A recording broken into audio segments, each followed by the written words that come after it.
প্রথমেই তোমাদের সকলের কাছে আজ ক্ষমা চাইবো, কারণ আমার গলাটা আজকে খুব একটা ভালো নেই।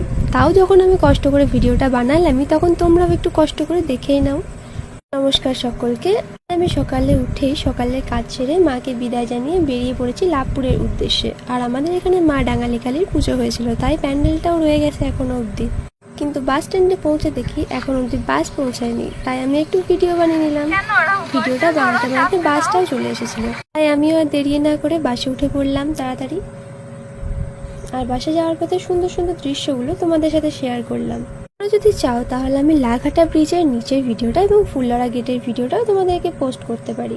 তার জন্য আমাকে কমেন্টে একটু বলতে হবে। লাভপুর পুরনো বাস স্ট্যান্ডে নেমেই আমরা পাশের রাজলক্ষ্মী পুস্তকালয়ে চলে গিয়েছিলাম, কারণ সেখানে আমার বান্ধবীর একটা ব্যাগ কেনা ছিল এবং সেই স্কুল ব্যাগটা ছিল খুবই ইউনিক।